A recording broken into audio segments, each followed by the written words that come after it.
Once upon a time in the bustling metropolis of Manhattan, there lived a self-made billionaire named Edward Carter.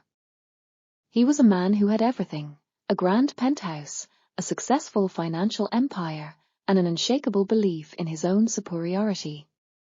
He moved through the city's elite social circles with an air of effortless arrogance, viewing the world as his personal playground. One night, at one of his lavish cocktail parties, his longtime rival, Marcus Wittmann, cornered him. "You're too predictable, Edward," Marcus said with a mischievous glint in his eye. "You've built an empire, but you've also built walls so high that no one can surprise you anymore. Don't you ever crave a challenge?" Intrigued, Edward took the bait. "What kind of challenge?" he asked. Marcus' smirk widened. "I'll bet you," he began, "to marry someone who's the complete opposite of your type. Someone who doesn't fit your mold, who comes from a completely different world. And you have to stay married for 6 months." The bet was absurd, but the competitive fire in Edward's belly ignited. He saw it as a game, another opportunity to prove his dominance. "You're on," he said, sealing a deal that would change his life forever. Edward's team quickly found her, Amara James. A 36-year-old social worker with a curvy figure and a fiery reputation for her unwavering commitment to her non-profit organization, Rise Up, which helped underserved communities. Amara was everything Edward was not: compassionate, humble, and fiercely independent. Edward arranged a meeting, framing the marriage proposal as a mutually beneficial arrangement. He would provide the funding her non-profit desperately needed, and she would help improve his public image. Amara, though deeply skeptical, saw the opportunity to save her organization and, with a heavy heart, agreed, but not without laying down her own conditions. She would not be a trophy wife, and she would walk away the moment her values were compromised. The wedding was a swift, impersonal affair.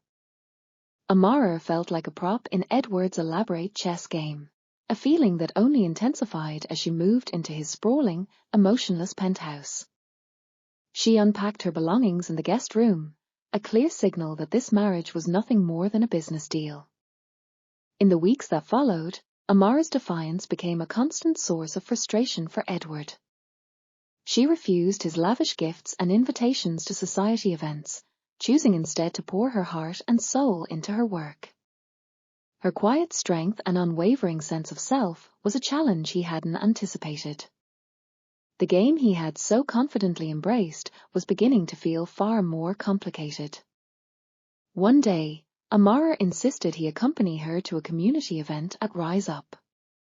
Edward, a man whose world was built on profit margins and power plays, was completely out of his element. He walked through the bustling community center, a stark contrast to his pristine penthouse, and was immediately struck by the raw, unfiltered humanity of the place. He met single mothers, teenagers hoping for a better future, and elderly residents grateful for a place to feel safe. Amara moved through it all with a magnetic purpose, her energy a stark contrast to his hollow, corporate existence. That night, alone in his penthouse, the glittering city lights looked hollow. The faces he had seen at Rise Up lingered in his mind, forcing him to confront a truth he had spent his life avoiding.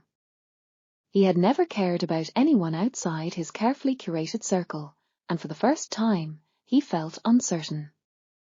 When Amara arrived home, he admitted, today was different. "It's not the kind of environment I'm used to." "Maybe that's the problem," she shot back, her tone cutting but not unkind.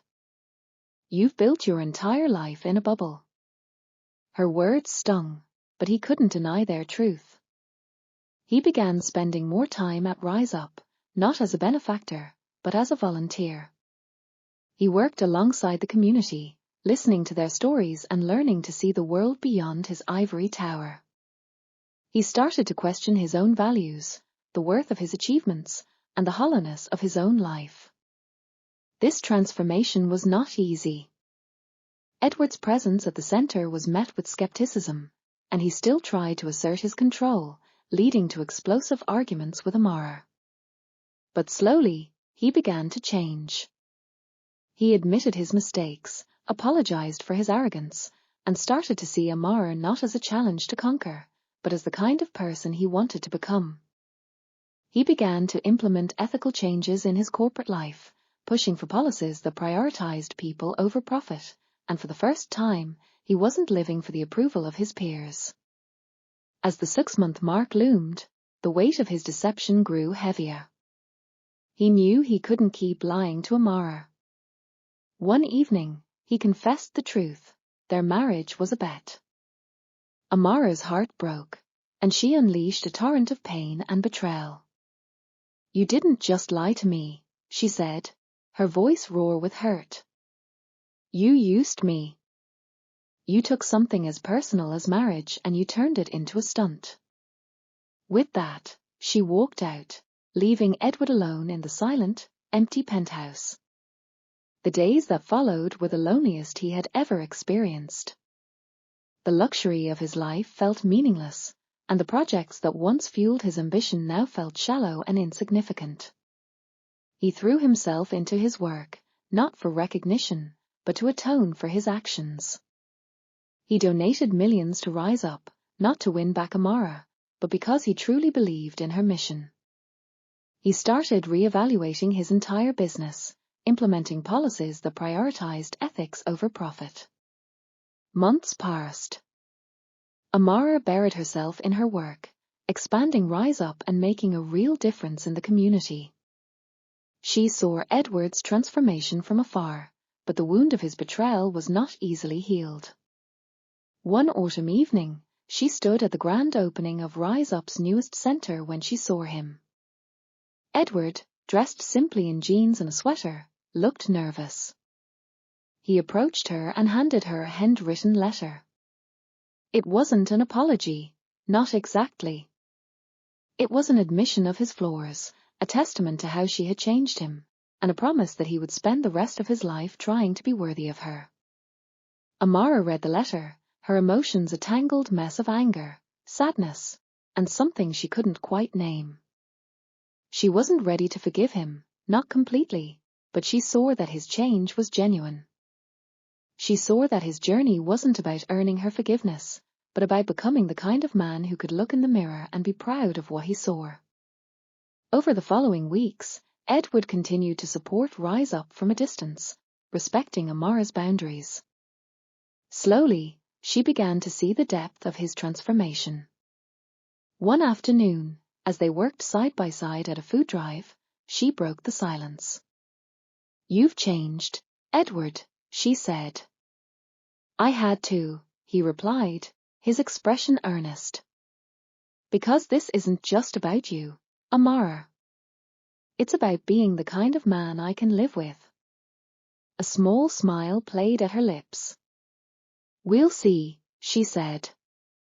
Months later, they stood together at another Rise Up event, partners not in business, but in something new and unspoken.